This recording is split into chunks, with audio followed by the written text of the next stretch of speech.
Sup, guys? It's Toad back with you. Wednesday, June 11th.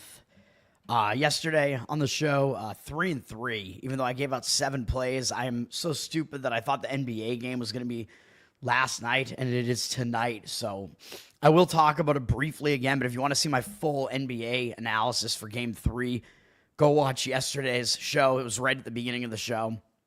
I'll talk about it briefly and reiterate a couple of the points, but I don't want to completely belabor it. Yesterday on the show, 3-3. It was a slight winning day just because 2 of the losses were Major League Baseball underdogs. And they both had good chances to win, man. So I'm kind of pissed off. Pittsburgh Pirates was a loss on a favorite, unfortunately. They lost their win streak.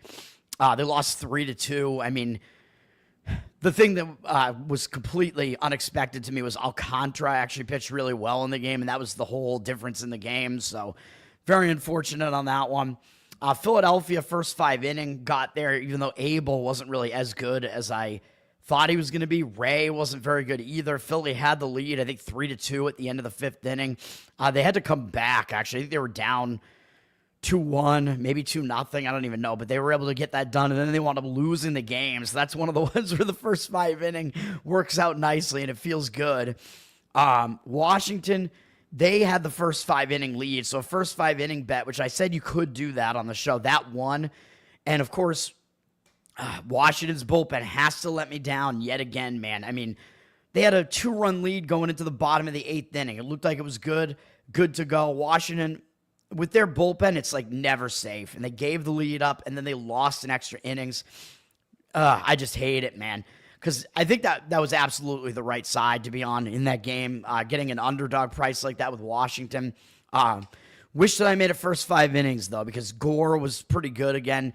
He outpitched Canning for sure, and that was a large part of the handicap. But I just thought that with the bullpens being rested, I thought it was going to be an okay situation to go full game, especially I usually do it with the situation involved too, and I'm doing it again today, by the way, so I'm going to get screwed again. We should go back and figure out how many of these plays do I have correct in the first 5 innings and not the full game. Like, how many of the full game losers do I have that are actually wins in the first 5 innings? Because it feels like it's far too many right now, and it feels like the opposite doesn't happen very often, even though I did have one of those yesterday. Where I played the right, that was the first 5 inning play too, though. So what am I saying? I don't think I have that many where the full game is a winner and I'm on it, but the first 5 wouldn't have been a winner. I don't know.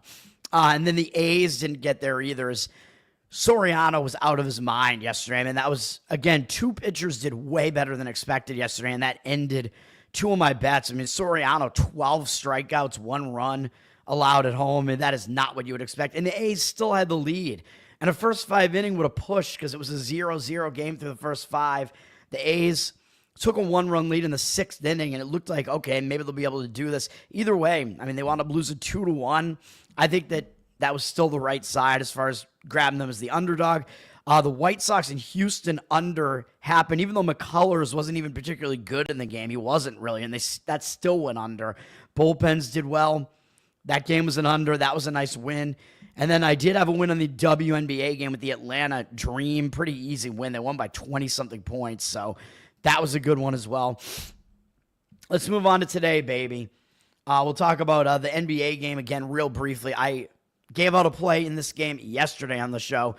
It is the Indiana Pacers plus the points, although we do see them being kind of a public underdog here, which worries me a little bit. The public home underdogs are really teams that you kind of want to fade typically, but I have seen the cash percentage be on the Pacers most of the week, although right now it's 53% tickets, 53% of the cash, so I don't know. And the line went up a little bit from 5-5 with juice. It was 5.5 on the Thunder and started coming back down a little bit. And as I said yesterday, I think the line is slightly high based on the Thunder being 9.5, 10 at home. I mean, the 10.5, 11 was a little bit high in Game 2, although I still recommended laying the points with the Thunder in Game 2. So I'm 1-1 in this series so far. I've had a side bet in every one of the games so far. And Oklahoma City really should have won both games. But again, I still think Game 3 at home, I still think this is Indiana's game, even though they actually have been bad in Game 3s in the playoffs so far. But I think part of that was because they were up 2-0 Like, they've won the first 2 games on the road against Cleveland, and they did the same thing against the Knicks. So the Game 3 situation was not a good situation for Indiana to be in. They're in a Game 3 home situation now, which is what their opponents were in those other series. So I think the Game 3 home situation is good. I think it would be better if Indiana was down 0-2, which they're not, because they would really be fighting for their lives. And you'd probably get an even bigger line on this, but I still think this is good. As I pointed out on the show yesterday, the Thunder have not covered a game on the road in the entire postseason. They're 0-7 against the spread on the road and 4-3 straight up. Granted, yes, Minnesota and Denver are both better teams than Indiana. Denver is not very good defensively, though, and the Thunder still had trouble against them. Indiana, yes, I mean, the Thunder are the best team they're facing throughout the entire playoffs. All of that is true. I think the Thunder still win the series. They're definitely the better team. You don't even need the Pacers to win this game outright, although I think if you expect them to cover, it's probably going to be a decent chance they're going to win outright. So I would throw a little bit on the money line there. But I think this series is going to get prolonged, would be my guess right now, even though originally I thought it was going to be Thunder in 5 games. I think maybe it'll be Thunder in about 6 games now, but I think Indiana, if they're going to show up and play like one of their best games, I think it is going to be in this one. That would be my opinion. They got blown out in Game 2. They got blown out for most of Game 1, so I do think this is the game where the adjustments come into play. They have the better coach with Rick Carlisle, and I forgot he actually won a title, I'm pretty sure, with Dallas, I think, in 2011. I think he was the coach there with Dirk when they beat the LeBron Heat super team, and I was stroked out in a hospital bed. That was one of my favorite series, man, because I really wanted the Heat to lose, and my Bruins won the Stanley Cup right at that same time, too, so at least the sports worked out for me. Help me stay alive, baby. So I do think the Pacers do have the better coaching, at least, and they have that experience with Carlisle having that championship, and they do have Siakam, who does have a championship, so a little bit of that pedigree there, even though, yes, the Thunder are still the way better team. We'll see what happens, but I like, I just kind of like the trends and the angles on the Pacers and how they set up in this particular game here, and the Pacers are 6-2 straight up at home during the playoffs as well.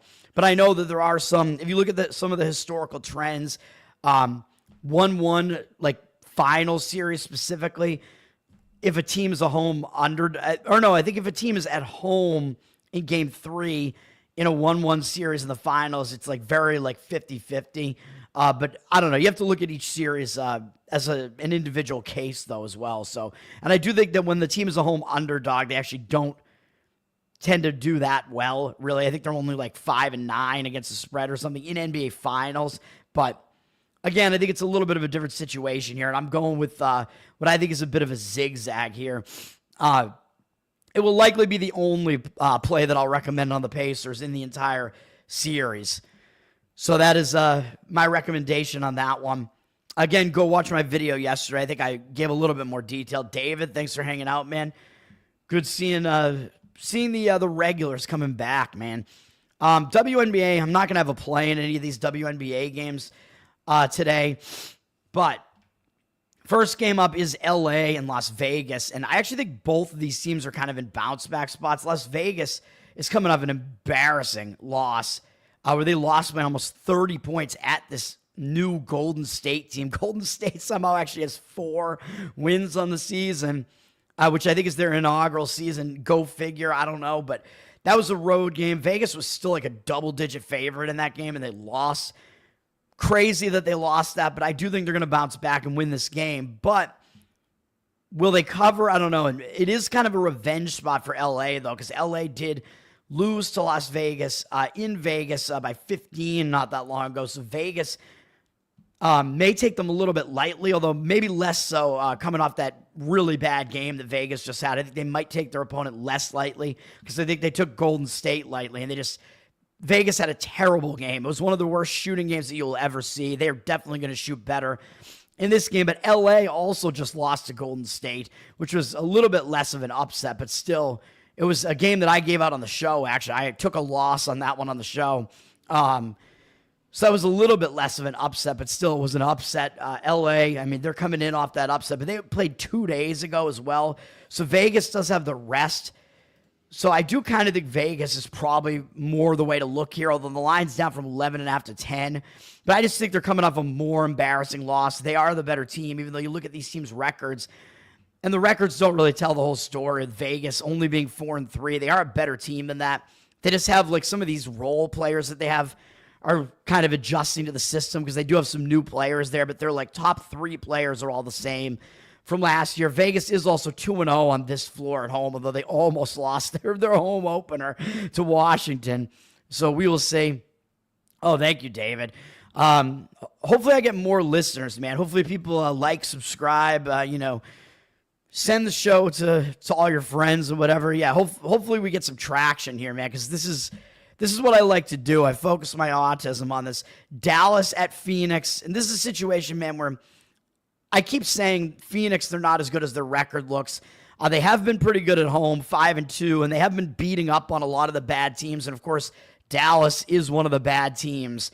So we do have all that in play here. And the money has come in on Phoenix, up from 6.5 to 7.5. Now, the issue here is that you have some injured player theory situations that you got to look at here where the Wings are getting Paige Buckers back after she's been out for, I think, 3 games or something. So their number 1 draft pick, one of their key pieces, one of their star players, she is coming back. So normally I would say, well, that's a reverse injured player theory spot because when that star player comes back, you have to like rebuild that chemistry again. It doesn't really happen instantly. So a lot of times that team won't do as well that first game back. They have to readjust again. Sometimes the team will kind of take their foot off the gas a little bit, although the Wings don't have any gas right now. So I don't think that's going to happen as far as them taking their foot off the gas. I mean, they have lost a bunch of games in a row. They only have 1 win on the season against the really bad Connecticut Sun. So that's probably not going to, they're probably not going to take having Buckers back for granted, but it is still a chemistry concern with her coming back. She has to readjust. The team has to readjust. But the Mercury are kind of going through the same thing as Thomas is coming back from the Mercury. And I don't actually know how big of a component she is for them, but she is coming. I don't follow it. I don't follow it well enough. But I think she was one of their better players, and she is coming back for Phoenix in this game. So they're kind of both in an injured player spot. So I don't love that. It seems like the spot kind of negates for each team there, really. And Phoenix is coming off a loss to a tougher Seattle team. Seattle, pretty decent team, but staying at home. But they are coming off a tougher game. Phoenix is definitely the better team. The line has moved up on them 6.5 to 7, so it looks like some of the money, I guess, is coming in on the Phoenix side. Again, I am not going to be getting involved in that game at all. And then the best matchup in the WNBA tonight with the most competitive line here is Minnesota-Seattle. Minnesota, I think, might still be undefeated. Is that right? Yeah, they are. So Minnesota, I mean, they're off to an excellent start. They are one of the best teams in the league. It's really them and the Liberty are the top 2. Seattle is pretty good, though, and they kind of stacked their roster this year, and they're still going through some chemistry issues of their own, trying to build that as they go. But they have a really talented roster, which is why this line is where it is. It's sitting at 4. It looks like Minnesota public, which makes sense because they're undefeated. 75% of tickets, 84% of the cash, though. So it does look like the money also coming in on the Minnesota side. I mean, Minnesota, they're just on a roll right now, but they're coming off an easy win over Dallas. So I don't think there's a whole lot that we can really gain from looking at that game. Seattle is coming off that game that I just mentioned against Phoenix where they won on the road. Phoenix, again, has a pretty good record, but Phoenix definitely not as good as their record looks. Seattle had a closer game against Dallas the day before that, so in a way, the public might look at that and think, oh, well, Minnesota killed Dallas. Seattle almost lost to them, so of course, Minnesota's going to win, right, because Minnesota's undefeated.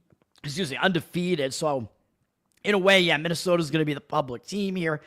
Seattle lost to Minnesota the other time they played, which was at Minnesota. It was a close game, though, so I don't think we're really going to get... There's not going to be a lot to gain from looking at this because Minnesota, I think, knows that was a close game. So I don't think they're going to overlook Seattle, even though they beat them once. It was a close game. I think both teams are going to show up for this game. It's a big game, but there may be some value grabbing Seattle as an underdog here just because I think their record doesn't tell the whole story of who they are right now. So it looks like there's a huge record disparity here between these two teams. And yes, Minnesota is definitely the better team, especially right now as far as like the chemistry is concerned and whatever. They're still the better team anyway, but the line might be just a little bit high because of what the team's records look like. So that is what I will throw out there on that game, even though the money does look like it's coming in on Minnesota.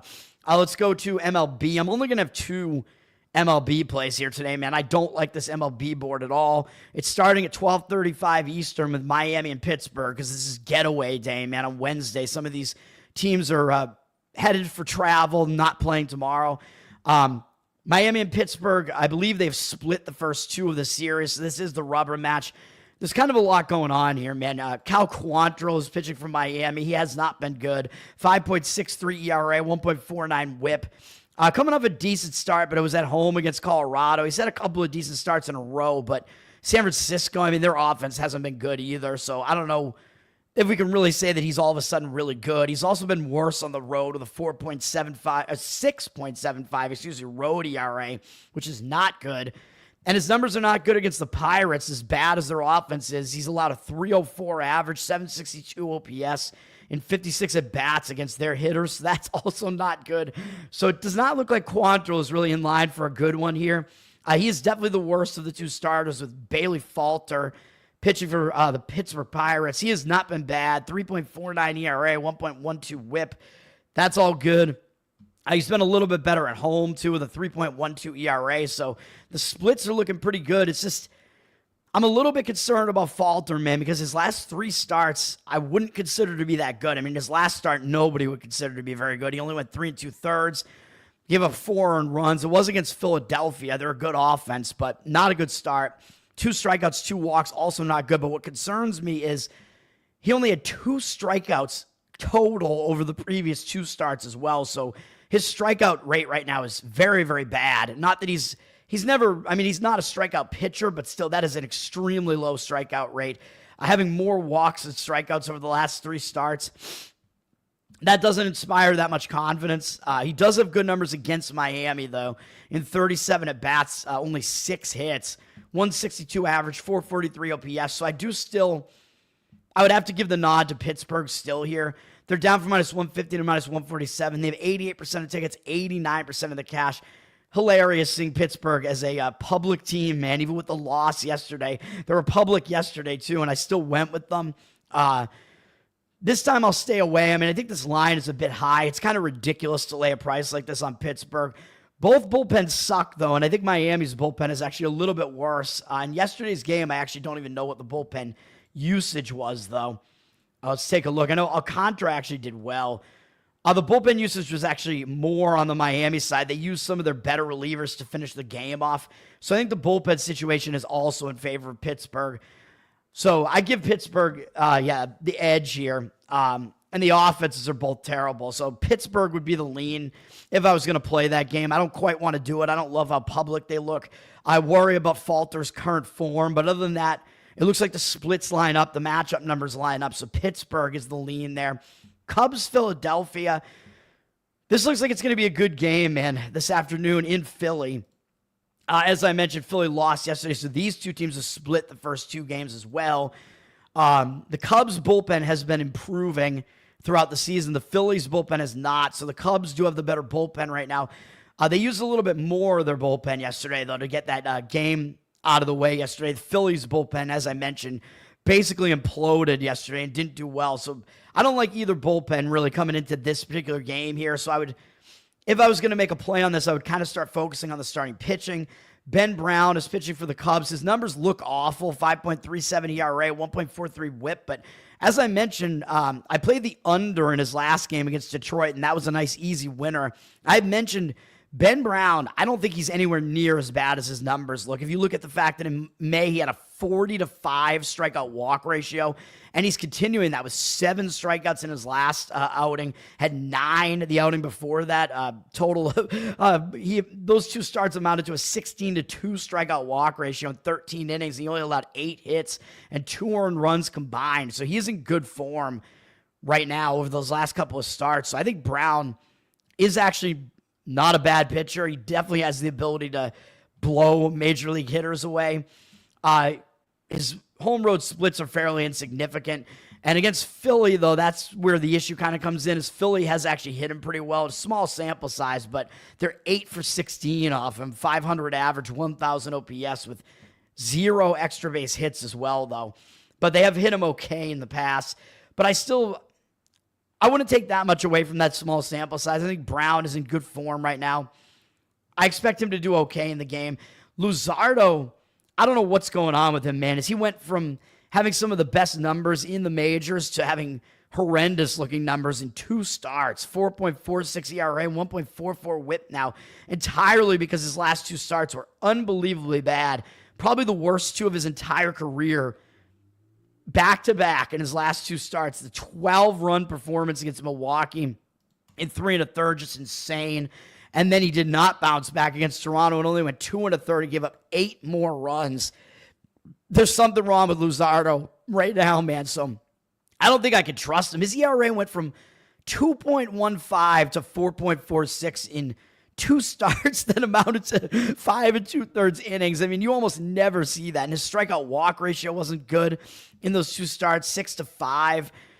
There's something not right with Luzardo right now, man.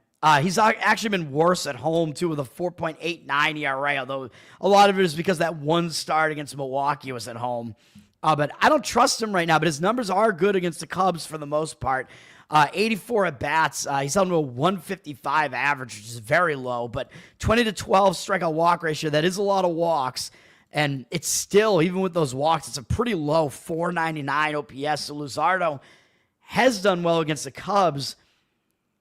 Part of me expects him to bounce back in this game, man. Like, I think maybe that was just a hiccup, but I got to see him return to form before I would recommend anything on him. The money line has dropped big, down from -139 to -107 on Philly, but it looks like Philly has 54% of tickets and 61% of the cash.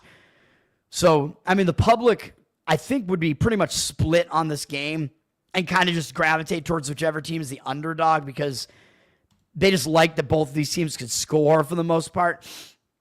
I don't know what I would want to do with this game at all, to be honest, man. It's very, very hard to predict what's going to happen here. Brown is definitely in the better form. I could see both pitchers having a good outing here, though, with Luzardo having good matchup numbers. I could see either pitcher doing poorly again, too, so it's a very, very difficult matchup to handicap, in my opinion, and the market read is not very consistent either, so not going to be anything I'm going to get involved in. Cincinnati and Cleveland. Cleveland is now 0-5 against Cincinnati this season, which is ridiculous. Now, are they going to finally get a win against Cincinnati? I don't know, because Cincinnati saved their bullpen yesterday because Andrew Abbott had a complete game 3-hit shutout yesterday. Excellent performance from Abbott. He's having a really, really good season. So Cincinnati may have a little bit of a bullpen edge here just because both bullpens are mediocre and Cincinnati rested their entire bullpen yesterday, so that doesn't look great for Cleveland. Nick Lodolo is pitching for Cincinnati. He's been good on the season, 3.21 ERA, 1.08 whip, and he has been way better on the road, too, with a 1.25 road ERA. So he's been significantly better away from Great American Ballpark, which also helps. But his numbers against Cleveland are not good. In 26 at-bats, 5-3 strikeout walk ratio, 385 average, 948 OPS. So he's been bad against Cleveland. They have not seen him this year, it doesn't look like. I think he did not pitch in that previous rivalry series between the two, but his matchup numbers are not good against Cleveland. But he is having a good season. He's been particularly good on the road this year. So I don't like that when I see a lot of like conflicting numbers there. So again, I could see it going either way for Lodolo. He is the better pitcher over Logan Allen, though, just in general. Sometimes I would my final lean in the game would be like, well, Lodolo is the better pitcher. So that's, kind of that's just kind of where I land when all is said and done, because Logan Allen's not good. 4.42 ERA, 1.58 whip. That's not very good, obviously. I mean, his strikeout walk ratio has been bad pretty much all season. Doesn't strike that many guys out. Too many walks. Home road splits fairly insignificant. He's been about equal. He also has not been good against Cincinnati. In 22 at-bats, he's allowed a 318 average and 875 OPS. So Allen doesn't have the matchup numbers, doesn't have the good numbers this year either. So I would have a tendency to lean to Lodolo having the starting pitching edge here. So it does not look good for Cleveland at all, man. And then the other thing you have to consider is, will Cincinnati overlook them because they've won 5 games against Cleveland this year? And they do have Detroit up next, which it would be a bigger series if it wasn't an interleague series, but that's still fairly big. I mean, you're facing one of the teams that has one of the best records in baseball. So will Cincinnati just look ahead at this point? Maybe. I think the motivation should be more on the Cleveland side here, but I just do not like how this matchup looks for them. But the money is coming in on Cleveland, it looks like, even though Cincinnati's up from -102 to -120. The price doesn't look great for Cincinnati, though. That looks like too much of a price to lay on the road, even though I do think Lodolo does have a pitching edge here. 61% of tickets are on Cincinnati, 64% of the cash coming in on Cleveland. Public wants nothing to do with Cleveland right now with their poor performance recently. Both teams have pretty similar records now, so we'll see what happens in that game. The market read looks like it's on Cleveland. I would give the pitching edge to Cincinnati in that game, though, so it's a tough one. Atlanta and Milwaukee, I'm going to give out a play on this one. It is under in the first 5 innings, under 4 at -105. It's a decent number on this. I like the starting pitching matchup here. I'm going to go under in this game. Oh, excuse me. I put Minnesota. Excuse me. Let me fix that. Atlanta, Milwaukee, not Minnesota. Excuse me. Which makes it a little bit worse because Milwaukee has a good offense. But we're going to take the bullpens out of the equation here, man, because we have a bad bullpen on the side of Milwaukee and a not very good one on the side of Atlanta. As we see Milwaukee, 4.44 bullpen ERA, not great. And Atlanta's right here at 3.82. Neither bullpen is that great. Both bullpens are not really in a bad rest spot, though, as the bullpens got somewhat light usage yesterday. So if you do want to go full game on this, I think that's okay, as Quinn Priester was way better than I thought he would be yesterday. We'll see what happens. And Atlanta got rid of Blewett, the guy who blew the game for me. He is somewhere else. Now, I saw him in one of the box scores. I forget where he went, but he's on some other team immediately picked him up. Teams, down bad for relief pitching, I guess, but he blew that game epically for Atlanta against Arizona the other day or whatever. So Atlanta does not have him anymore. And that was one of my worst beats that I've ever taken, really. So, we'll see what happens here. But Milwaukee did use a couple of their better relievers here, Uribe and McGill, their hold man and their closer there. So, Uribe, I heard he's very good at holding you tight, man. Take from all that what you will, but I would prefer to take the bullpens out of the handicap here, or out of the equation here, because I want to go under with these starting pitchers. Don't want to worry about the bullpens. I think the starting pitching is a good pitching matchup here, and that the pitchers each have an edge in this one. Spencer Schwellenbach is pitching for Atlanta. He's been good. 3.24 ERA, 1.05 whip. Coming off not his best start against San Francisco, but he was still able to limit the damage, go 6 innings, allow 3 earned runs. So basically when he's off, he's still pitching fairly well. He's only allowed more than 3 earned runs, I believe, twice on the entire season, or more than 4 earned runs twice on the entire season. Prior to that last start, he had 11 strikeouts in 2 straight starts, and I wouldn't say that he is completely out of form with his last start, having 4 strikeouts, 2 walks. If that's him out of form, then really there is no out of form for him. So I think that's fine. He's been a little bit worse on the road, though. Well, somewhat significantly worse with a 4.85 road ERA.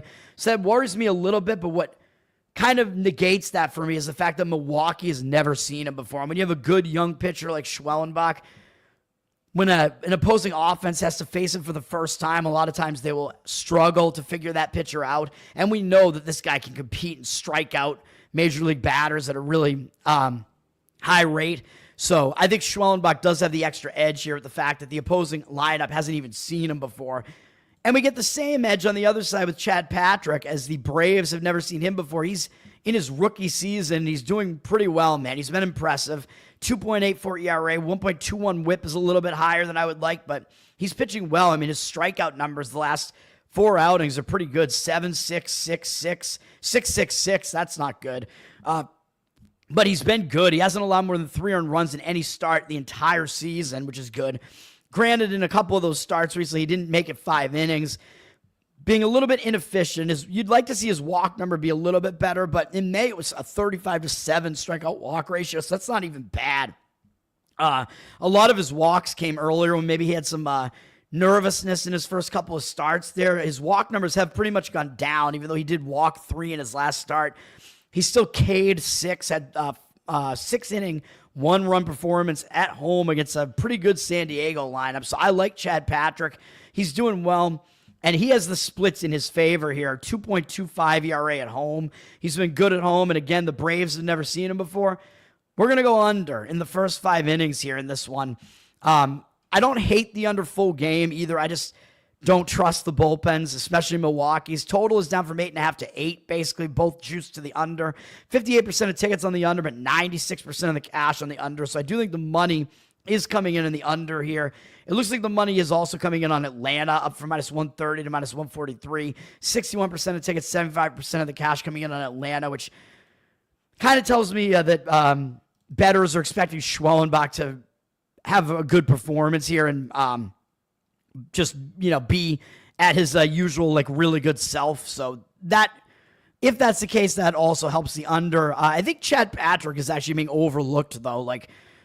I don't know if I would line it like this. I think it's too heavy a price to lay on Atlanta personally, because I don't like fading young pitchers that are doing well like this, like Patrick. So I actually think maybe there is even some value on Milwaukee as the underdog. But of course, in the full game, when you get to the bullpens, Milwaukee, they just really don't have a good bullpen. Toronto and St. Louis, to me, this starting pitching matchup does not look good for Toronto to me. And Toronto won each of the first 2 games of the series by 1 run, which is just kind of brutal for St. Louis. Although I have said that I thought St. Louis was, overperforming to start the season. I don't think they're really as good as they look. But now this might be a spot where St. Louis does make sense, as Toronto may overlook them. Toronto does have Philadelphia up next, which is a pretty big series. They already did just play Philadelphia not that long ago, and they actually beat them. Toronto's been playing good baseball as of late, so they're on a nice run right now. They've won a bunch of games, 6 of their last 7. But when they're on the verge of sweeping here, and it's St. Louis trying to avoid the sweep here at home, I think St. Louis might be a little bit motivated in this game. Looking at the bullpen usage yesterday, not very significant one way or the other. Each team used a similar amount of relievers in the game yesterday. Eric Lauer is pitching for Toronto, though. His numbers are good this year, 2.08 ERA, 0.88 whip, but we're not going to expect him to go very deep into this game, man. He's basically been an opener. He hasn't got 5 innings in any appearance this year, so he's mostly going to come in, give you a few innings, keep you in the game, basically, and then Toronto's going to turn it over to the bullpen. But that has kind of worked for them as they've been doing this. With doing that with Lauer, when he comes in for a few innings, he just kind of holds serve, basically keeps them in the game. Toronto's bullpen has actually been pitching fairly well, so they do have the bullpen advantage in this game. So I don't know that Lauer starting is really that bad, but his numbers against St. Louis aren't really that good. In 44 at-bats, they have a 273 average, 908 OPS off him, and Arenado specifically does a lot of damage. 7 for 22, 3 home runs, 7 hits, 1 double, 5 walks, and only 4 strikeouts. 5 walks, 4 strikeouts, I should say. So Arenado, but Lauer isn't going to be in the game for that long, and he might be able to pitch around Arenado. I like Liberatore more, though, because I'm old school, man. I like the guys that are actually legitimate starters over these opener guys, over that the bullpen crap, even though the bullpen crap does work for some of these teams. Liberatore has been good on the season, 3.82 ERA, 1.13 whip. He's been better at home, too, with a 3.25 home ERA. But he's just not really in good form right now. His last 2 starts weren't really that good. Although against Texas, he had a 5-1 strikeout walk ratio, so I didn't really think that was that bad. But then he got blasted against Kansas City and gave up 7 runs. So is he out of form right now, or is that kind of a blip? I'm not really sure, man, because he's pitched really well other than that. He hasn't had any other starts that I would really say, oh, that's a bad start. Even when he gave up 5 runs against Pittsburgh, he had a 7-0 strikeout walk ratio. So I think he actually got a little bit unlucky. I think Liberatore is actually pretty good, and he has good numbers in a small sample size against Toronto, 12 at-bats. I know it's a small sample size, but 167 average, 481 OPS, which is good stuff. So I still have a tendency to lean to St. Louis in this game, but the market I know is disagreeing with me.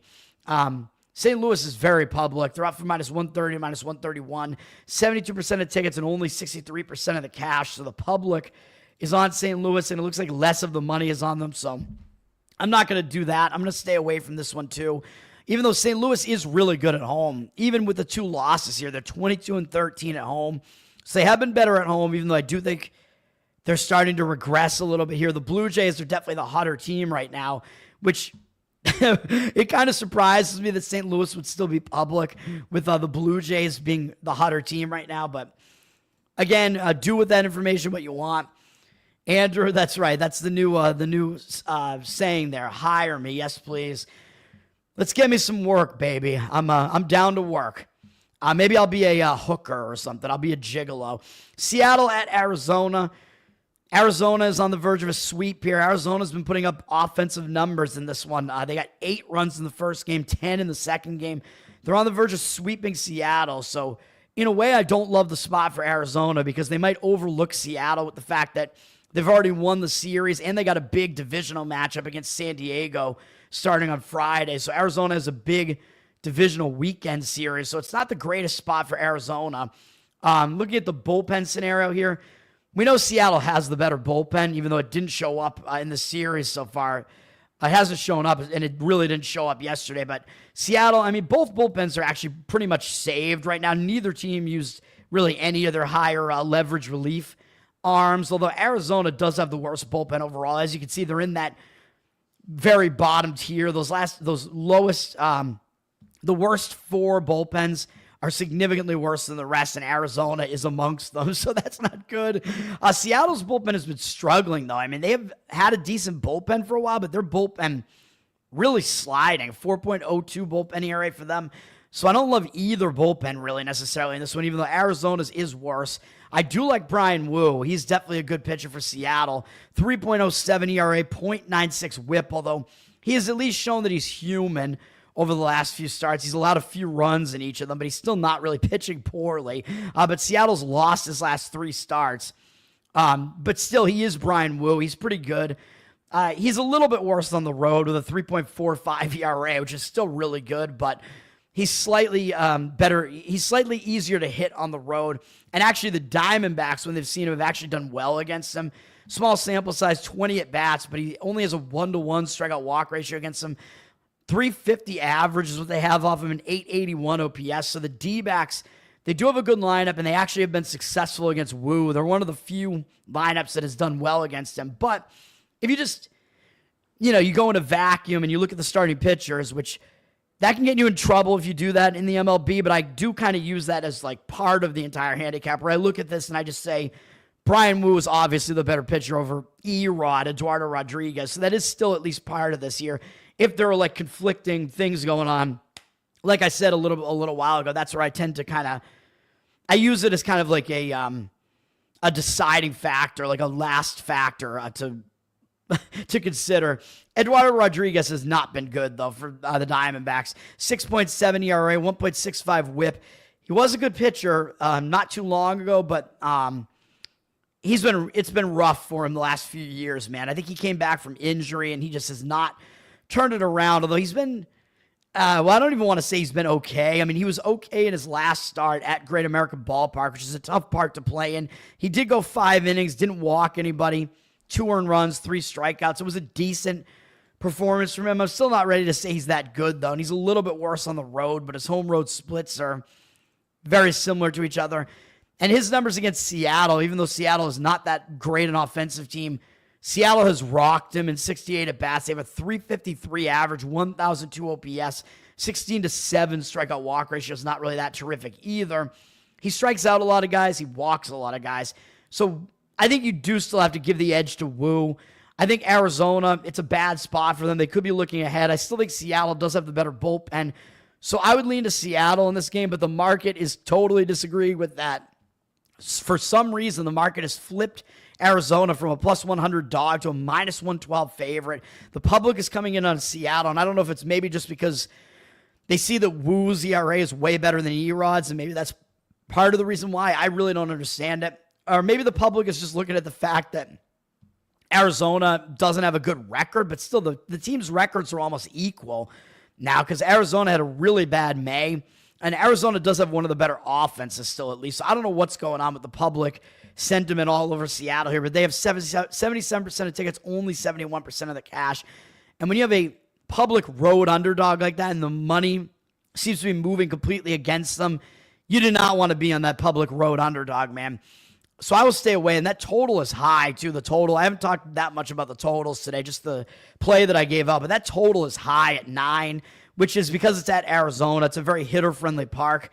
And both, actually, the over probably does make sense, actually. That's probably the best lean in the game is the over, because both of these starting pitchers don't have good matchup numbers against the opposing lineups. And both bullpens have not been good either, even though both games have been high scoring in the series so far. I actually think the over is probably the best way to look in this game. 67% of tickets, 79% of the cash on the over. Total has dropped a little from 9 juice to the over to just a 9, it looks like. But pregame can kind of screw up, like depending on where they're sourcing that information from. I don't consider that to be a significant move. So I actually think the over might be worth a look in that game. All right. A's and Anaheim. Of course, I lost the game in that series yesterday. Anaheim is on the verge of sweeping the A's. I mean, when that's the case, because Anaheim has been playing really poorly and it's a divisional series and they only have Baltimore up next, they're probably not going to overlook the A's. So I don't really think it's a situation where the team that's on the verge of a sweep is going to be looking ahead or totally overlooking the opponent or whatever. Both bullpens had some usage yesterday. Both bullpens suck. The game was 2-1 yesterday. So you can kind of tell where I'm sort of kind of going with this. I'm kind of saying maybe an over is going to kind of make sense in this game. JP Sears is pitching for the A's. He started to struggle, unfortunately, because I thought it was hilarious that he was pitching well for the A's after the Yankees got rid of him. 5.21 ERA and 1.29 whip. Not good, although he's been better on the road with a 4.78 road ERA because pitching in that A's stadium will hurt a lot of pitchers, but his current form isn't really that good. He gave up 9 runs 3 starts ago, and then he bounced back a little bit, 5-inning, 2-run performance against Toronto. He didn't walk anybody. Most recent outing, he gave up 4 runs, walked 3 guys. Considering that he gave up 2 home runs there against Baltimore, it could have been even worse with how many men he put on base there, so he's not really in good form right now. His numbers against Anaheim are mediocre. In 68 at-bats, he has held them to a 250 average, but he's allowed 6 home runs to them, so they have an 821 average. So if you're looking for some player props, Adele, 3 for 9 with a home run off him. I made the Adele reference yesterday. I'm not that familiar with her work, so I won't do it again. Nito is 5 for 10 off him with 2 home runs off him. So if you want to play the hits plus runs plus RBIs prop on him, you win it. You'll be saying Nito. Logan O'Hapa is 3 for 9 with 2 home runs off him. So these guys hit him pretty well, man. A few of these guys do. So I worry about Sears a little bit in this game. And then Kyle Hendricks is pitching for Anaheim. He's a guy that I have liked to fade over the last few years, especially when he was on the Cubs. His numbers aren't good this year either. 5.4 ERA and 1.32 whip. Not good. He has been better at home, though, the 4.25 home ERA. So he is better at home. His last few starts have been okay. I mean, actually going all the way back through the beginning of May, he hasn't allowed more than 4 earned runs in any start, so he's been keeping his team in games at the very least, although his team sucks. But the reason that I'm not going to recommend the over here is that his numbers against the A's are actually quite good. In 44 at-bats, he has an 11-1 strikeout walk ratio, 205 average, and 563 OPS. So Hendricks, shockingly, I think actually has the upper hand in the pitching matchup here. So I would probably lean to Anaheim in this game, and the money is agreeing with that one. So I don't think it's going to be a situation where Oakland's going to be super motivated to avoid the sweep in this one because it is a divisional matchup. Anaheim needs wins as well because they've had a bad season. Anaheim's up from -120 to -139. 54% of tickets are on the A's. I almost said Oakland again, the homeless. But 61% of the cash is on Anaheim. So the money is coming in on Anaheim. The money does look like it's slightly on the over as well. 59% of tickets, 70% of the cash on the over. Total kind of just sitting at 9.5 juice to the over. But that total being really high, even though it's at Anaheim, which is not considered to be that hitter-friendly a park. That total being that high is telling you something as well. The odds makers are telling you they're expecting runs to be scored in this game. And if you do like the over, again, both bullpens suck. So the over would also be a way to look in that game. Dodgers, San Diego, the teams have split the first 2. Yeah, and San Diego crushed the Dodgers 11-1 in yesterday's game. So this has not been a great series for the Dodgers. Dylan Cease returned to form with a really, really good start yesterday. So maybe he's back, baby. Dylan Cease. It's good to see if he's back. Neither team used a lot of their relief staff at all. The Dodgers just left Sauer in and let him get wrecked because they pretty much knew the game was over once he gave up some runs, I think. So they just said, fuck it. Let's save our bullpen for the next game, which I think is a good move. Like, you're not coming back in that game when you're getting blown out. So save it for the next game. The problem for the Dodgers is Justin Robleski is pitching today. This Dodgers team, man, their injuries are insane right now. They have Glasnow is injured, Snell is injured, Clayton Kershaw is trying to come back from injury. It is really, really crazy. The Dodgers stacked their starting pitching, and their starting pitching is all injured. Robleski is in the rotation. He has not been good. 7.2 ERA, 1.4 WHIP. Yeah, not good. He did have a 4-inning shutout against the A's, and then his last performance was all right against St. Louis. He got no run support in that one. He did go 6 innings. They actually extended him and let him go over 100 pitches.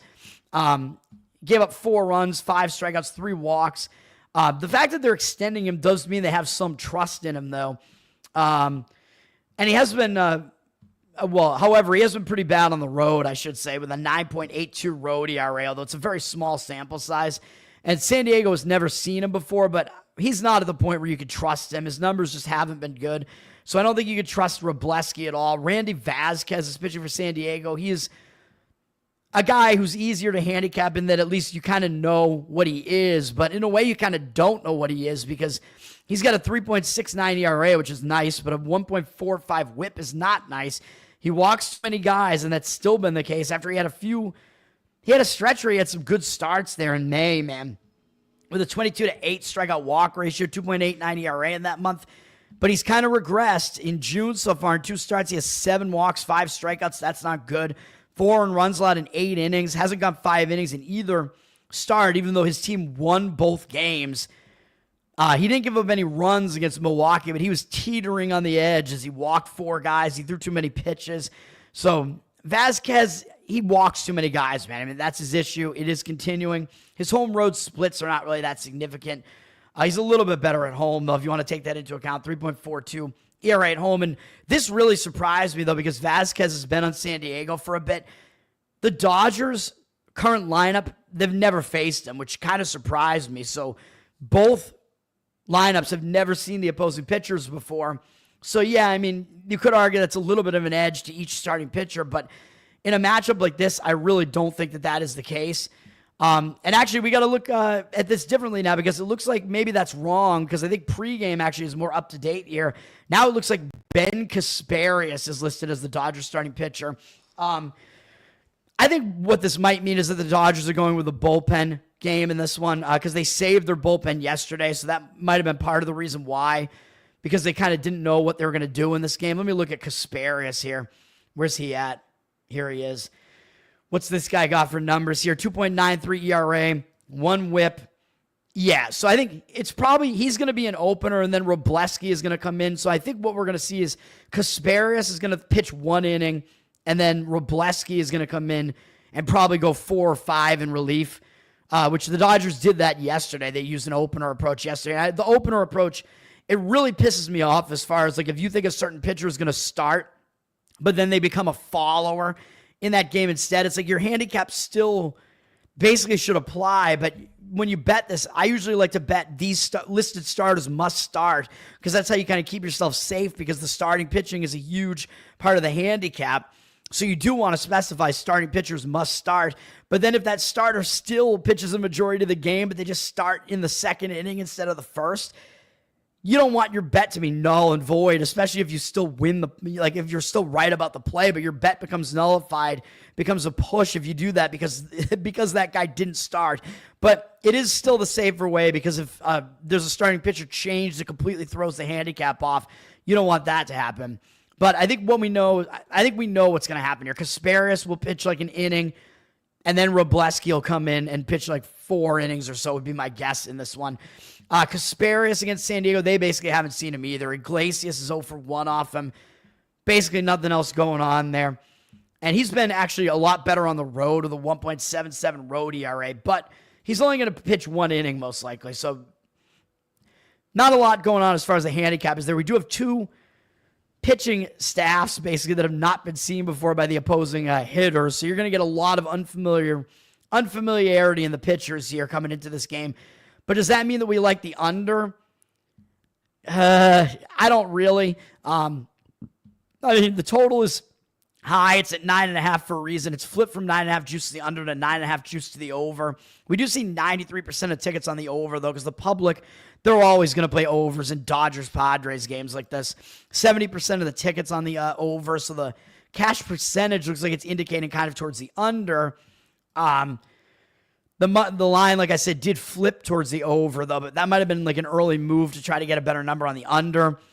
There's no way I would want to deal with an under in this game, though, and I think you have some questionable starting pitching going on here. You don't really know what's going to happen at all. Very hard to handicap this game, man. And it does look like San Diego's a little bit of a somewhat public home underdog here.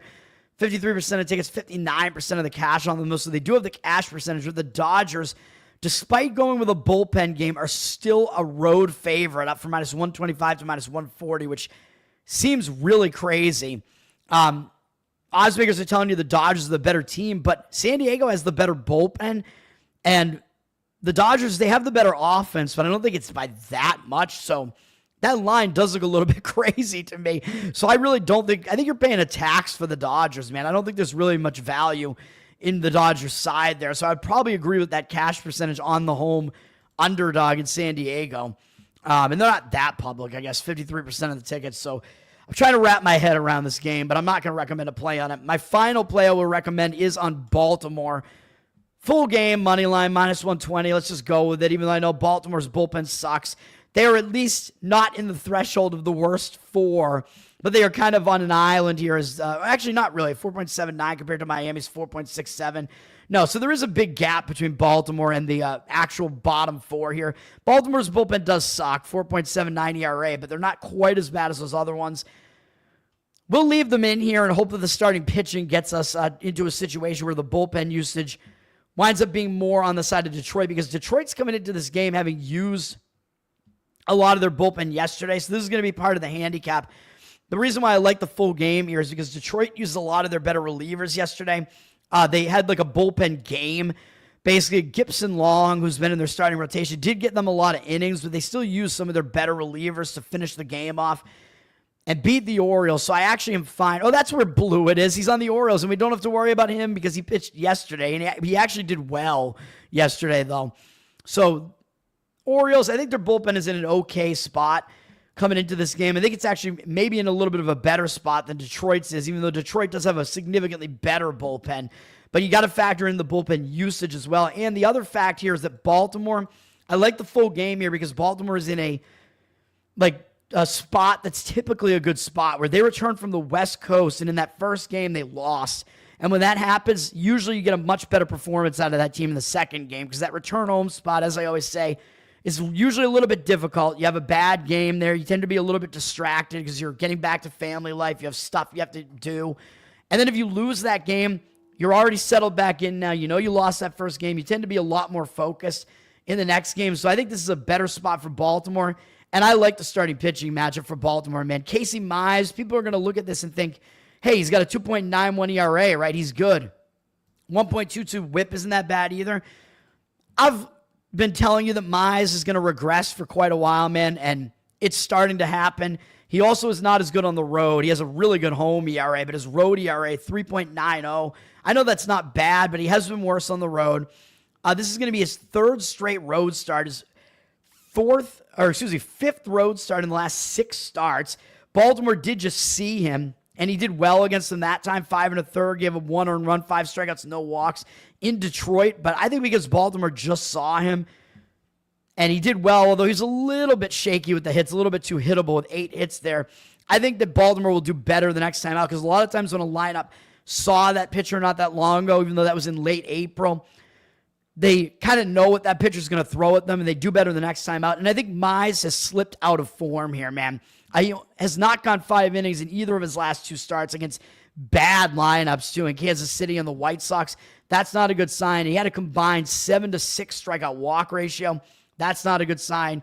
Gave up 5 earned runs in whatever that is, 8 innings. Gave up 14 hits. That's not a good sign either. So he did really poorly in those 2 recent starts, and it was not against good lineups at all. So that is definitely worrisome. And Baltimore, even though they're not that good, they're a step up from that. But if you look at his numbers against Baltimore, even including that good start he had against them this year, Baltimore's been able to hit him in 41 at-bats. They have a 341 average and 957 OPS off of him. So I like Baltimore as far as how they match up against Mize.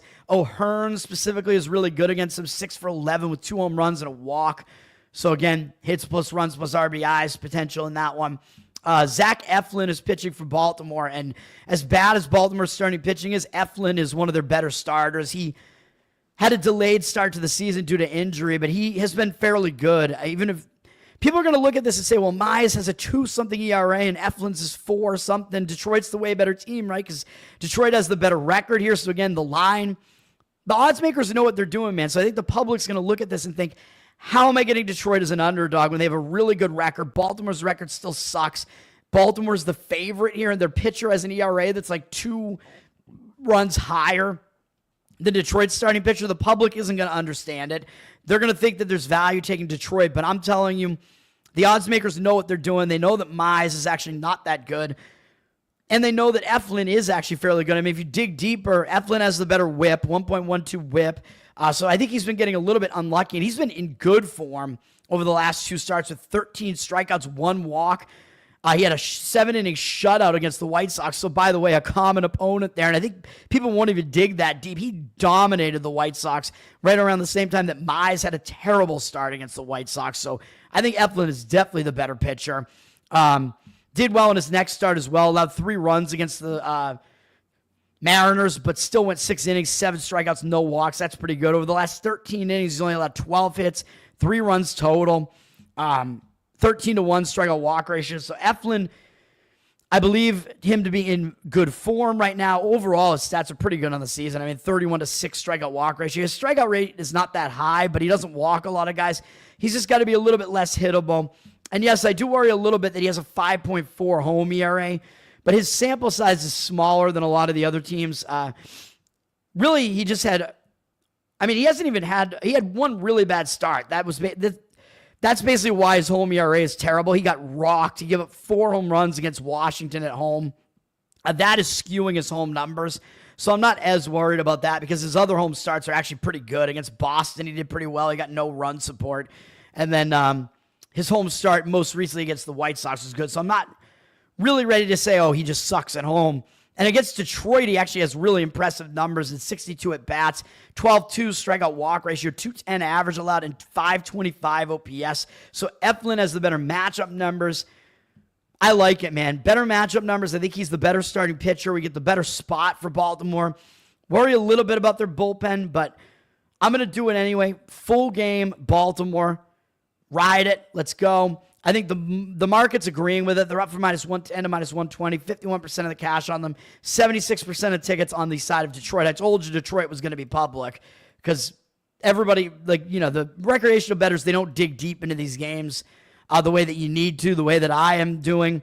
So, yeah, Baltimore, I think it's a positive spot for them, and they have the upper hand in the starting pitching matchup, and hopefully that gets us into the bullpens as well, and hopefully Baltimore doesn't blow it there because I'm sick of that happening.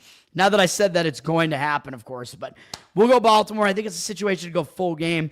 Tampa, Boston. I was at the Queens of the Stone Age show last night at the MGM Fenway, which is like literally right on the same street where Fenway is pretty much. So I was right there. I was in the pack of Red Sox fans there as the Red Sox are playing at home as well. It's always a crazy scene out there on Lansdowne Street, and I'll be there again tonight. So the only thing I don't like about it is that if the concert gets out at the same time as the game, then you have to, you're dealing with just a mob on the subway, and it kind of sucks, but whatever. That public transportation sucks, man. But I will be there again tonight, going to the back-to-back shows. Tampa is at Boston. The Red Sox won last night, 3-1. I had a pretty good game. Red Sox called up Roman Anthony, who is considered to be one of the top prospects in all of baseball. He's been up for a couple of games now, and I think he got his first hit either yesterday or the day before that. I think yesterday he got his first home run. Is that right? No, it was a first RBI. I guess he had an RBI double, I think. Story hit a home run, so Story maybe is starting to actually hit. Red Sox, I mean, they got so many young guys right now. Maybe the history is, or excuse me, history. Maybe the future is looking the opposite. Maybe the future is looking okay for the Red Sox. We'll see. Giolito actually gave them a good performance yesterday, surprisingly. Neither bullpen really got used very much. As the Red Sox, they couldn't use Chapman because they'd used him 3 games in a row, so that's why he didn't come in for the save yesterday, but the Red Sox still were able to finish the game off. So the rest situation is actually good for both bullpens. Tampa does still have the better bullpen. Tampa has Zach Littell pitching, 3.68 ERA, 1.09 whip. I mean, those are good numbers. He's continuing to pitch effectively. He hasn't allowed more than 3 earned runs going all the way back to April 10th when he was not in good form. He's been pretty good since then. He's not really a guy I'm looking to fade right now with Tampa having won. How many games in a row is this? They've won 8 starts in a row with Littell on the mound, so I'm not really looking to fade him. He's been a little bit worse on the road with a 3.92 ERA.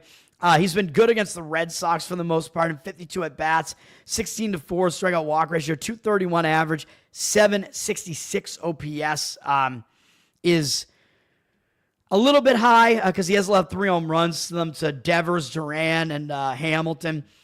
So we'll see what happens, man. Littell, I think he's not really as good as his numbers look, but I mean, he is pitching pretty well right now, so he may do well again in this one, and I don't trust Walker Buehler right now for the Red Sox at all.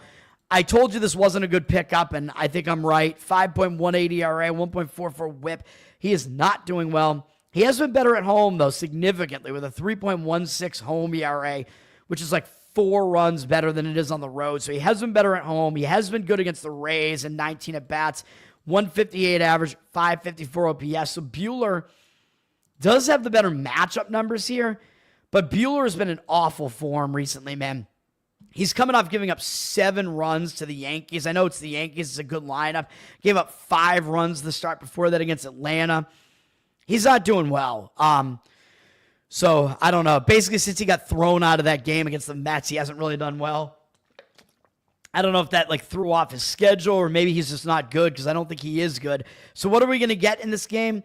I have no idea, but the money looks like it's coming in on Tampa. Buehler down from -115 to -109. 65% of tickets, 81% of the cash coming in on Tampa. So the money is coming in on the Tampa side and on the over. It looks like up from 9.5 to 9.5 with juice. 78% of tickets, 94% of the cash coming in on the over. So basically expecting Buehler to not do well. He's definitely in bad form right now, but his numbers are good against Tampa, so I'm a little bit hesitant in that one. So we will see what happens in that game. I'm not going to get involved. By the way, I was going to look at Eflin. I was going to mention he has not faced Detroit. So Mize having already faced Baltimore, that's another disadvantage to Mize. It's an advantage to Baltimore's offense. The fact that they faced Mize already, and Eflin has not been seen by Detroit this year, so I like that one as well. Anyway, yeah, Tampa-Boston, very difficult handicap. The money is indicating on Tampa and the over. I'm not going to jump in on that game. I would not do it. Washington is at the Mets. I mean, don't want to really talk about that, how Washington blew that, and they had the first 5-inning play won yesterday, and they blew the game in the 8th inning. I hated it. I thought it was a good spot, fading the Mets in the return home spot. What do we do with this game? I don't know. Although it's my job to tell you, basically. Well, not my job. The unpaid job that I give myself. And I will reiterate again, I'm not actually betting these games right now. I'm just giving them out as plays while I'm trying to conserve some of my money right now. Both bullpens got used yesterday, and of course the Nationals do have the worst of the 2 bullpens, so the bullpen usage isn't great here. Jake Irvin's pitching for Washington. He's been okay. He's starting to slip a little bit after he was better earlier in the season. 4.02 ERA, 1.23 whip. Mediocre numbers. He's a little bit worse on the road. 4.66 road ERA. Coming off a couple of starts where he had no strikeouts and then a 3-2 strikeout walk ratio. That does worry me a little bit, and he's allowed 18 hits in the last 10 innings.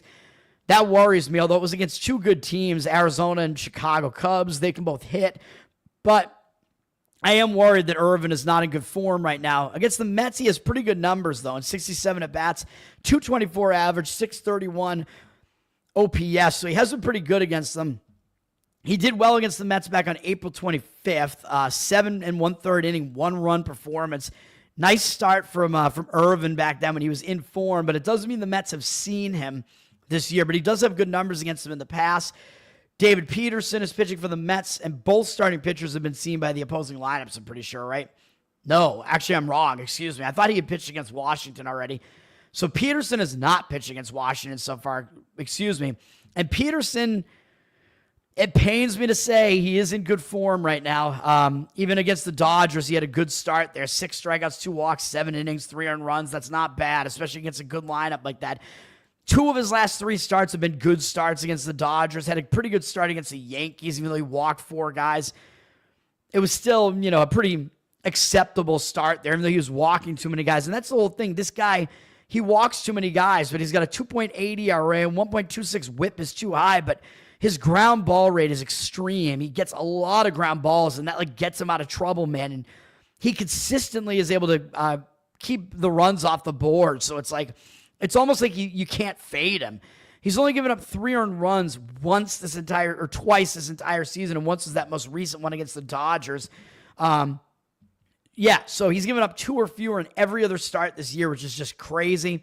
He's a little bit better at home, but the home road splits are pretty insignificant.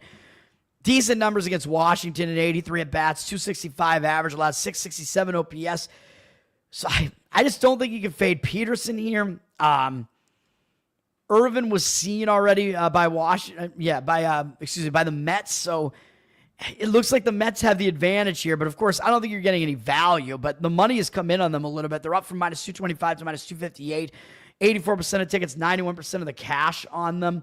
So money is coming in on them. I mean, if you want to go in and play like a run line on the Mets, minus 1.5, I mean, I guess you could do that. I mean, I do think they have the upper hand here, but I think you're probably paying too much of a price for them for that. And again, they're at home, so they're not going to get that final at bat there either. We'll see what happens. Yankees at Kansas City, and Noah Cameron gave up 6 runs yesterday, man. So unfortunately, because I thought this might be a nice pitching matchup yesterday, Cameron actually didn't even pitch that bad. I think, he had 6 strikeouts, 1 walk, I think, but he gave up 6 runs. I think he actually got a little bit unlucky in that game. The Yankees won 10-2. Neither bullpen really got very taxed yesterday, so the bullpens are still pretty much intact. Kansas City does still have the better bullpen out of the 2, although the Yankees bullpen is okay. But what do we got going on in this game starting pitching-wise? Clark Schmidt is pitching for the Yankees. He's not that great, 4.04 ERA, 1.29 whip. I don't like that whip. It's too high. It kind of tells you his ERA should probably be a little bit higher. He's got a 4.79 road ERA as well, so he's been a little bit worse on the road. But he's in decent form right now. He's coming off an 8 strikeout performance and a shutout performance the game before that. So he's had a couple of decent starts in a row. But against Anaheim and Cleveland, those teams don't hit very well, but neither does Kansas City. And he's done well against Kansas City in the past, 62 at-bats, 226 average, 633 OPS. So Schmidt, his numbers are not bad against Kansas City, even though I do think Wnba for Kansas City is the better of the 2 starters here. 1.43 ERA, 1 whip. The problem is, of course, the Yankees obviously have a way better offense, and that is obviously a big factor in this game. Wnba is having a good season, though. He's in good form as well with 18 strikeouts over his last 2 starts, going 14 innings, only allowing 6 hits, 2 runs, 4 walks. He is in very good form right now as well, racking up a lot of strikeouts. He's been pretty much consistent all year at doing that. He's only allowed more than 2 earned runs twice. He's actually only allowed more than 1 earned run 3 times all season, which is insane. He's got a bunch of shutouts. He's been really good both home and away, almost no difference. But the Yankees actually hit him pretty well. In 48 at-bats, he has a 14-8 strikeout walk ratio against them. They have a 312 average and 890 OPS against him. So Wnba actually doesn't have the better matchup numbers here, even though I think he is the better pitcher. And he did face the Yankees once this year back in April, and it was one of his worst starts of the year. He walked 4 guys, gave up 3 earned runs. So the Yankees are one of the few teams that's been able to get to Wnba. So I don't know that Kansas City really has an upper hand in this one, man. The money is coming in on the Yankees a little bit. They're up from minus 115 to minus 122. 70% of tickets, 74% of the cash coming in on them. Total actually really high for a Wnba game as well, especially considering it's not at New York, which is a much pitcher-friendly Kansas City's a more pitcher-friendly park than New York is. But the money coming in on the under a little bit, even though the total's high at 9. The juice coming in on the unders, 54% of tickets and 65% of the cash on the under. But you'd think, I don't know, you'd think if this becomes a pitching duel, you'd think that would favor Kansas City because it would mean that Bubich is actually pitching well. I don't know what I would want to do in this game, man, but probably the Yankees do have a little bit of an edge because they have the better offense. And I think the starting pitching edge that Bubich would have because he is the better pitcher gets negated by what we saw with the matchup numbers there.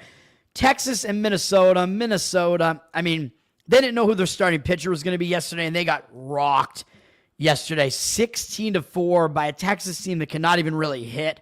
Just really bad, really insane. Actually, they did. They started Woods Richardson. I did mention that yesterday. He was late listing as the starter yesterday. He didn't pitch well. Their bullpen was even worse. Just a horrific game for the Twins. But because the game was out of hand, they didn't use any of their better relievers. Really, both teams kind of saved their relief staff, so the bullpens are pretty much intact. Both teams have pretty good bullpens. Jack Leiter is pitching for Texas, and he is pitching pretty well right now. 3.48 ERA, 1.16 whip on the season.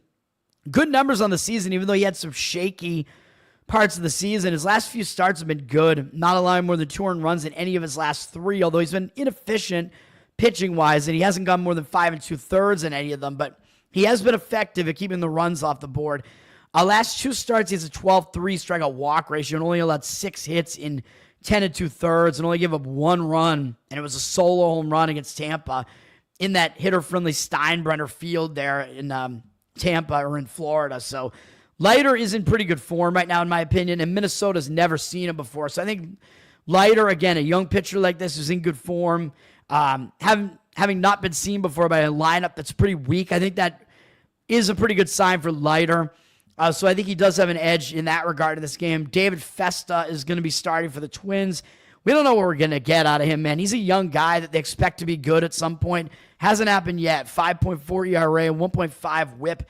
Those numbers are not good. He gave up 8 runs in his last start, but maybe we can dial it back a little bit because that was against the A's at that A's stadium where a lot of pitchers basically just go to die. I mean, he got unlucky a little bit. He gave up 3 home runs in that game. That is a very home run friendly park, so it was not an easy draw for him, but he has not gone more than 4 2/3 in any start so far this season.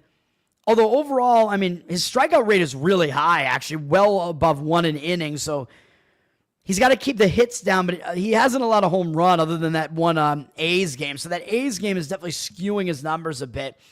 He's definitely been way better at home, mostly because of that one bad road start. He has a 1.38 home ERA, so he has been good at home. Against Texas, though, he hasn't been good in 17 at-bats. Texas has a 353 average and 824 OPS, so I do worry about that, too, that his numbers are not good against Texas. So I don't know what's going to happen here, man. Festa, I mean, he's not going deep enough into games, and his numbers aren't good enough against Texas for me to trust him. I think the money is actually coming in on Minnesota, though. When I looked earlier, it looked like Minnesota has a strong market read on them. They're up from -130 to -141. 64% of the cash on them and 57% of tickets on Texas. Minnesota probably going to be embarrassed after that game yesterday. It's really kind of crazy, though, to see that Minnesota's getting all this money because I think this matchup sets up nicely for Leiter as well. So if the odds makers are kind of telling you they think Festa is actually going to do okay, then I think an under might be the better way to look in this game. And you'd be fading what happened yesterday. And both bullpens are in a good rest situation here because they didn't really get used yesterday. So an under might be the better way to look rather than trying to go with a confusing starting pitching matchup here and expecting that maybe Festa is not really as bad as what that A's start made him look like he is.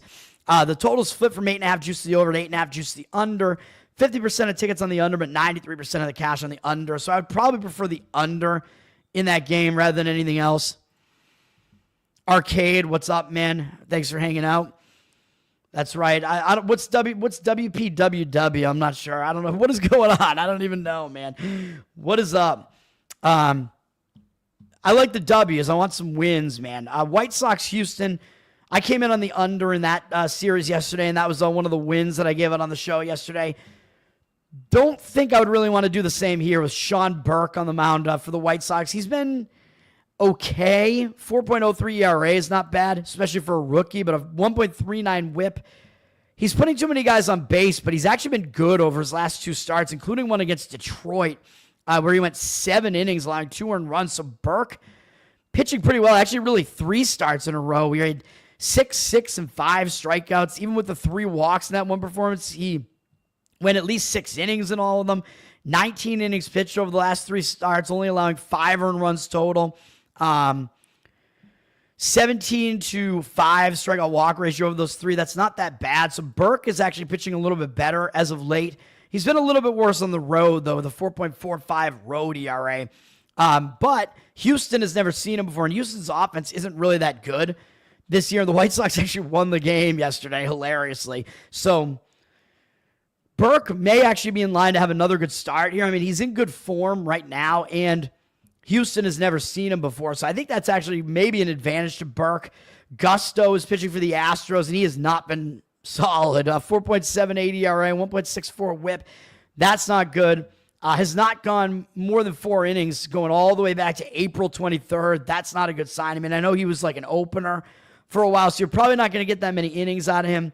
I mean, he's mostly pitching and limiting the damage, but Houston has not won a game that Gusto has appeared in since late April. They've lost 6 games in a row where he's pitched. Not a good sign there either. He had a 13-13 strikeout walk ratio in May with an 8.25 ERA. That is not good. And it's continuing into this month where he allowed 3 more runs in 430 innings, 8 hits against a bad Pirates lineup. That's not good. And he had a 3.2 walk ratio in that one. So he is continuing to be in bad form. White Sox, very small sample size against him. The White Sox are 1 for 3 off him. So not much to really glean from that, but they have 2 walks against him, 333 average, 933 OPS. So, I mean, I probably lean to the White Sox in this game. You're getting them at a huge underdog price. Houston down from minus 175 to minus 164. 84% of tickets, only 81% of the cash. So Houston's very public to bounce back here, but the money is coming in on the other side on the White Sox here. You're getting a good underdog price, and I think you do have a starting pitching advantage for the White Sox in this one, so I would probably lean that way. I might just keep it at first 5 innings, though, getting the White Sox. You'll still get them at an underdog price in the first 5 innings. Maybe not as good, but first 5 innings probably makes more sense just because Houston does have the better bullpen. So that would be my concern with the White Sox, is their bullpen is bad. And then to finish it off, we have a very uninteresting matchup between the Giants and Colorado. Though yesterday's game was actually interesting. Colorado almost won the game last night, and they gave up 4 runs in the top of the 9th and lost the game. Unbelievable. Colorado actually out-hit San Francisco and lost the game. After they were winning the game 5-2 in the 9th inning, they lost. Just ridiculous. Scott, what's up? I love you guys too, man. Thanks for hanging out. So San Francisco, I mean, that was just a brutal way for the Rockies to lose. That might hang them over into this game. The Rockies used a bunch of their relievers yesterday, too.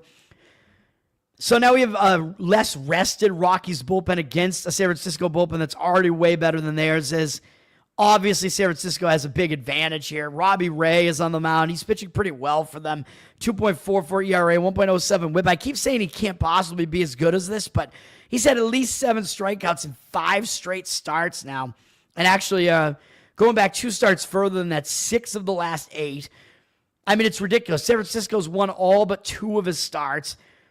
He's pitching well. I don't know what else to tell you, man. His strikeout rate's really good. He's been a little bit worse on the road with a 3.06 road ERA. How will he perform in Colorado?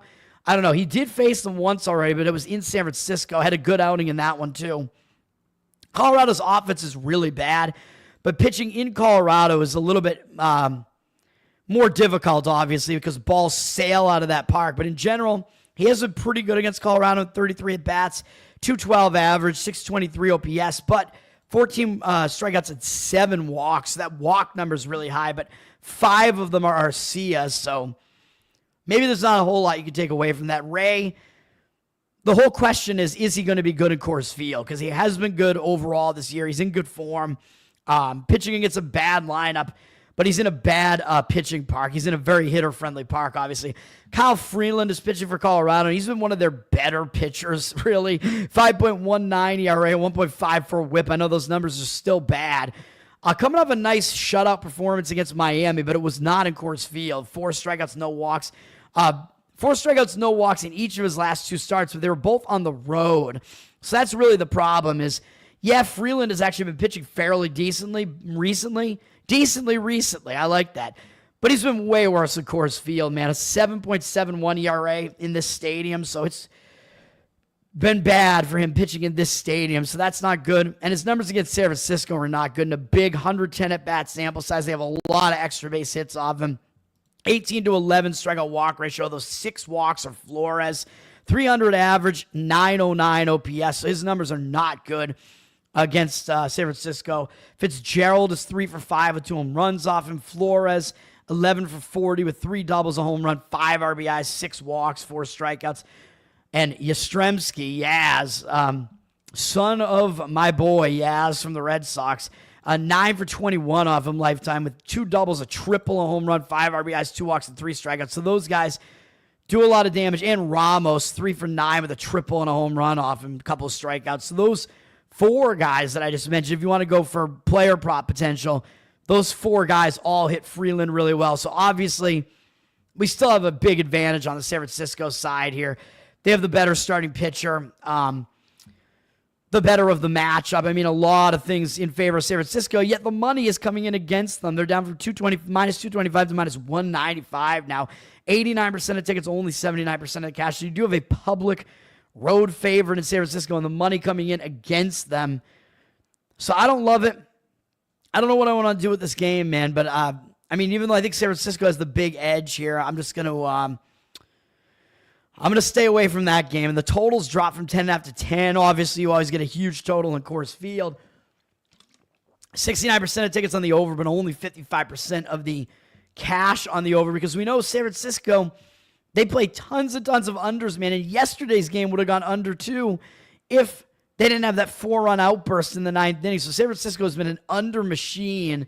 And even in Coors Field, that might be the case, as yesterday's final result was a little bit misleading. So the under might make sense here too, just because Ray has been pitching fairly well. Freeland is one of the least bad pitchers for Colorado, at least, but I would still not want to do it because he's really bad in Coors Field this year. He's bad against San Francisco, but 69% of tickets and 55% of the cash on the over. So the money is kind of coming in on the under there. That's going to do it for me. Thank you, Scott. I will try to do that. We got to get going, man. We got to do something here. We'll see. Guys, thanks for hanging out today. My plays that I gave out today one more time. Indiana Pacers in the NBA Finals plus the points. And the 2 baseball plays, first 5 inning under in Braves Brewers, and the Baltimore Orioles money line. That's going to do it from me. You can follow me, Learn to Toad, on Twitter over there. Yeah, I mean, I don't know if I want to say still follow the Tower Game podcast. Don't know what's going to happen with the Tower Game podcast, man. Bro Grove is still happening. I will not be in attendance for Bro Grove. You can still go get your tickets there. Man, I mean, I hate it. I hope it goes well. I do want to hang out with those guys. Yeah, I hate it all. I need to have some sort of reset here, man. This is just bad.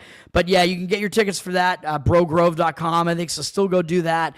And my fundraiser is still up, givesendgo.com/TowerGameToad. Still a little bit trickling in because I was just on the Stu Peters show, so it got plugged on that show. So a little bit more coming in, but it's going to be closed probably I would probably close it like within the next week or so, I would say. Even though I know I said that a little while ago, but we'll see. Thanks, guys, for hanging out. That's going to do it. Peace out.